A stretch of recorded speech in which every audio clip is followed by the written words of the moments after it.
ఈ పెన్షన్లు ఇచ్చేది ముసలి వాళ్ళు, నడవలేని వాళ్ళు, వాళ్ళని ఎవరో ఒకరు ఆధారంతో తీసుకొచ్చేవాళ్ళు, వీళ్ళంతా ఒక స్కూల్లోనో లేదంటే ఒక దేవాలయంలోనో తీసుకొచ్చి అక్కడ పెన్షన్లు ఇచ్చేవాళ్ళు. వాళ్ళు పొద్దున 6 గంటల నుంచి పడిగప్పులు కాసి వీళ్ళు డబ్బులు తీసుకొని మధ్యాహ్నం ఎప్పుడో వస్తే వాళ్ళు వచ్చిన దాకా వెయిట్ చేసి కనీసం నీళ్లు కూడా కరువైన పరిస్థితిలో అట్లా చూసాం, ఆ పరిస్థితులు చూసాం. ఈరోజు 1వ తేదీనే తలుపు తట్టి మార్నింగే మన వాలంటీర్ పోయి ఆ ముసలి వాళ్ళకి పెన్షన్ ఇచ్చే పరిస్థితి ఉంది. నా వార్డులో ఒక స్కూల్ ఉంది, ఆ స్కూల్లో 8th క్లాస్ వరకు ఉంది. నేను కార్పొరేటర్ అయినప్పుడు లాస్ట్ గవర్నమెంట్లో కనీసం అందరూ కింద కూర్చునేవాళ్ళు. అది చూసి నేను వాళ్ళందరికీ బల్లలు చేయించాను. వాళ్ళకి ఐడి కార్డులు, యూనిఫామ్, షూ అని ఇచ్చేవాళ్ళం ఎవరో ఫ్రెండ్స్ ద్వారా సహాయం చేసి. ఈరోజు ఆ పరిస్థితి లేదు.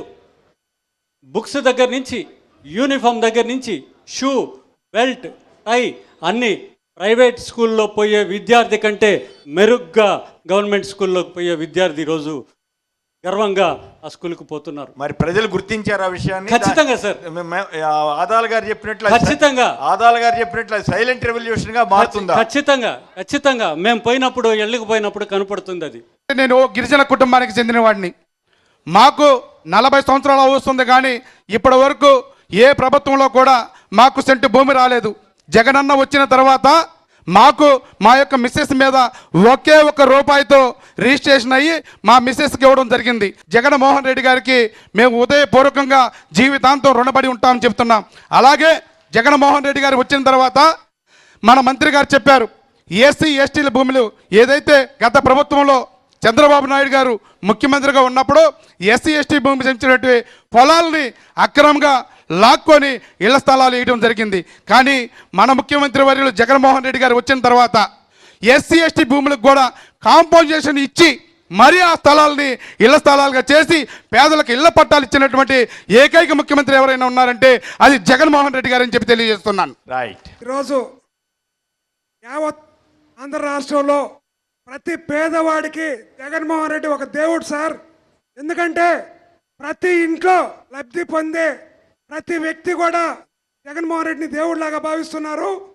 వాస్తవానికి ఇంత డెవలప్మెంట్ చేస్తున్నా కూడా ప్రతిపక్షాలన్నీ కూడా డెవలప్మెంట్ లేదని విమర్శిస్తూ ఉన్నాయి. గతంలో నాడు నేడు కింద తీసుకుంటే ఎగ్జాంపుల్ సార్, నేను ఈ డివిజన్ కార్పొరేటర్ని, నా పేరు మూల విజయభాస్కర్ రెడ్డి. ఇక్కడ ఇప్పుడే హెచ్ఎం గారు చెప్పారు 2,20,00,000 నాడు నేడు కింద డెవలప్ చేశాము. మరలా ఇప్పుడు 1 ఇయర్లో ఆదాల ప్రభాకర్ రెడ్డి గారు వచ్చినాక 5 కోట్ల రూపాయలతోటి ట్రైన్స్ కానీ సిమెంట్ రోడ్స్ కానీ కంటిన్యూగా జరుగుతూ ఉన్నాయి. నా డివిజన్ పరిధిలో డెవలప్మెంట్స్ వస్తే నా డివిజన్లో చూపిస్తాను. విమర్శించే వారికి ఎవరికైనా జగన్మోహన్ రెడ్డి గారి పరిపాలన ఎంత అద్భుతంగా ఉంది.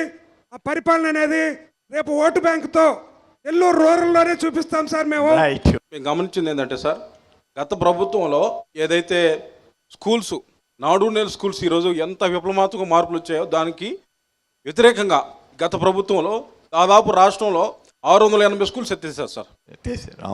100 10th లేని ఏ స్కూల్లో కూడా వైండప్ చేసి దారుణంగా ఎత్తేసారు. పల్లెల్లో, ఎస్సీ పల్లెల్లో కానీ బీసీ పల్లెల్లో కానీ ఏదైతే పల్లెటూరులో 10వ తరగతి దాకా చదివించడానికి ఆడపిల్లలకి ఆనవాయింది సార్. ఎందుకంటే వాళ్ళ యొక్క స్థితిగతులు, వాళ్ళ యొక్క ఆర్థిక పురోగతి లేనందువలన గ్రామంలోనే స్కూల్ ఉంటే 10వ తరగతి దాకా ఆడపిల్లలను పంపించే పరిస్థితి ఉండేది సార్. అటువంటి తరుణంలో కూడా దుర్మార్గంగా కూడా గత ప్రభుత్వంలో చేశారు. కానీ దానికి ఏదైతే మన ముఖ్యమంత్రి గారు పాదయాత్ర చేసి అందరి యొక్క బడుగు బలహీన వర్గాల నాయకుడుగా ఈరోజు రాష్ట్రంలో చూస్తే బీసీలకు కావచ్చు, అలాగే ఎస్సీ ఎస్టీ మైనార్టీ అందరికి కూడా స్థానిక సంస్థలు కావచ్చు, అలాగే అన్ని నామినేట్ పదవుల్లో దాదాపు 75% ఇచ్చారు సార్. స్వతంత్రం వచ్చిన తర్వాత ఇంతవరకు సార్ ల్యాండ్కి సంబంధించి స్వతంత్రం వచ్చిన తర్వాత మన భారతదేశంలో రీసర్వే పెట్టి ఎవరికైతే వాళ్ళకి సమాన హక్కులు కల్పించి చుక్కల భూములు, సీజెస్ భూములు గత ఎన్నో సంవత్సరాల నుంచి పరిష్కరించలేదు సార్. దాని విప్లవాత్మక మార్పులు తీసుకొచ్చి నిజంగా బడుగు బలహీన ప్రభుత్వం అని చెప్పి భారతదేశంలో దాదాపు 11 రాష్ట్రాలకి ఆదర్శంగా జగన్మోహన్ రెడ్డి గారు నిలిచారని చెప్పి చెప్పక తప్పడం లేదు సార్. 2022 జూన్ దాకా ఉంది అంటే ఆయనకి మిగిలిన టైము 2 సంవత్సరాలు, అంతకుముందు ఒక 2-3 నెలలు. అంటే ఇప్పుడు చెప్పిన ఈ పథకాలన్నీ కూడా మీరు 2,57,000 కోట్లు అంటున్నారు. ఈ 2,57,000 కోట్లు అనేది 2-3-4 నెలల కిందటనే యువతలు ఇచ్చినవి కూడా అక్కడ చూసుకుంటే 3 లక్షల కోట్లు సంక్షేమ పథకాలు దాటుంటుందని నేను అనుకుంటున్నా. ఇవన్నీ కూడా జగన్మోహన్ రెడ్డి గారు తన 5 సంవత్సరాల్లో 2.5 సంవత్సరంలోనే చేసిన కార్యక్రమాలు ఇవన్నీ.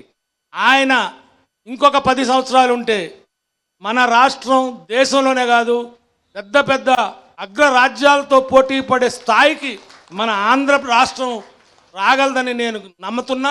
మేము 20 సంవత్సరాల నుంచి చెట్ల కింద ఉన్నాం సార్. మేము మాకు ఇల్లు వాకు లేదు, స్థలము లేకుండా మేము ఎస్టీ ఎరుకులు, మేము బుట్టలు అల్లకుండా ఆ గుడిసెల్లోనే ఉన్నాం, చిన్న చిన్న పాకాలు వేసుకొని. 20 సంవత్సరాల నుంచి ఎన్నో గవర్నమెంట్కి అర్జీలు పెడుతుంటే ఊరు మమ్మల్ని పట్టించుకోలేదు. ఇప్పుడు జగన్ వచ్చి మాకు ఇళ్ళ స్థలం ఇచ్చి ఇళ్ళు కట్టించి ఇళ్ళలో మేము చేరి ఉన్నాం. ఇప్పుడు గృహప్రవేశం చేశారు సార్. మాకు అమ్మఒడి, పిల్లలకు అమ్మఒడి వస్తుంది, ఈ చేయుత వస్తుంది, జగన్ ఇచ్చి పథకాలన్నీ మేము పొందుకుంటున్నాం ఈరోజు. ఓకే. జగన్ మామయ్య గెలియబట్టి మేము ఈ స్టేజ్లో ఉన్నాం సార్. మా నాన్న ఒక రైతు సార్. మా అన్న బీటెక్ సెకండ్ ఇయర్ చదువుతున్నాడు. మా అన్నకి వస్తుంది, నాకు వస్తుంది విద్యా దీవెన. అలాగే విద్యా దీవెనకే కాదు ప్రతి ఒక్కటి వర్తిస్తుంది. మా నాన్నకి రైతు భరోసా కూడా వస్తుంది సార్. రైతు భరోసా రాబట్టే మా నాన్న ఆ స్టేజ్లో ఉన్నాము. కాబట్టి ఈసారి కూడా జగన్ మావయ్యని గెలిపియండి సార్. జై జగన్, జై జై జగన్, జై జగన్, జై జై జగన్. జగన్ అన్న నేను విన్నాను, నేను ఉన్నాను అన్న మాట నెరవేర్చి ఈరోజు సర్వేపల్లి నియోజకవర్గంలో ఎస్టీలకి ఇళ్ల స్థలాలు ఇచ్చి కట్టించి ఇచ్చే బాధ్యత నాది అని మాట చెప్పిన నాయకుడు మా జగనన్న అయితే మా సర్వేపల్లి నియోజకవర్గంలో మాట చెప్పి మడమ తిప్పకుండా ఈరోజు ఖచ్చితంగా ఇళ్ళ కట్టించి ఇచ్చి తాళాలు చేతికి ఇచ్చిన నాయకుడు మా సర్వేపల్లి ముద్దుబిడ్డ గోవర్ధన్ అన్న. ఇళ్ళు కట్టడమే కాదు, కట్టడంతో పాటు మౌలిక సదుపాయాల కల్పన మీద దృష్టి సారించడం, రోడ్లు, నీరు, కరెంటు ఇవన్నీ ఏర్పాటు చేసి పార్కులు కూడా పెడతా ఉన్నారు. ఇంకో సమస్య, రోడ్లు ఏర్పాటు చేయడంలో పెద్ద సమస్య ఈ ప్రభుత్వానికి. రోడ్ల కోసం మట్టి కావాలి, ఎప్పుడు చూసినా నీళ్లే చెరువుల్లో. చెరువుల నిండా ఎప్పుడు నీళ్ళే. ఇంత ముందైతే దరిద్రం మనకు, చెరువులన్నీ ఎండిపోయి ఉండేటి, మట్టి కూడా ఈజీగా దొరికేది. ఇప్పుడు ఆ పరిస్థితి లేదు, మట్టి చాలా కష్టం మీద దొరికేది. పోనీ బేస్ మట్టాలు కట్టుకున్నాక బేస్ మట్టాల్లో మట్టి వేసుకుందాం అని అంటే ఆ బేస్మెంట్ లెవెల్లో మట్టి వేసేదానికి మట్టి లేదు. ఎందుకంటే ఎప్పుడు చెరువులు నిండుగా ఉన్నాయి. మంచిదే కదా, వర్షాలు కూడా అవసరమే కదా. వర్షాలతో కాదు, డ్యాములు నింపి ఒకవేళ మనకి రాకపోయినా మన హక్కుని సాధించుకొని మన రాష్ట్రానికి నీళ్లు తెప్పించి డ్యాముల్లో నింపి ఆ డ్యాముల ద్వారా చెరువులకు అందించి ఎప్పుడు చెరువులు నిండుగా ఉండేటట్టు చూస్తుంది ప్రభుత్వం. ఇటువంటి పరిస్థితుల కారణంగా కొంచెం మట్టి కష్టాలు ఉన్నాయే తప్ప కానీ ముదనష్టపు కష్టాలు లేవు. చాలా బాగా ఎక్కడెక్కడనో గ్రాఫిక్స్ తీసుకొని వచ్చి ఎక్కడెక్కడనో మునిగిపోయినటువంటి వాటిని చూపించి ఈ ఇళ్ల స్థలాలు అంటున్నారు.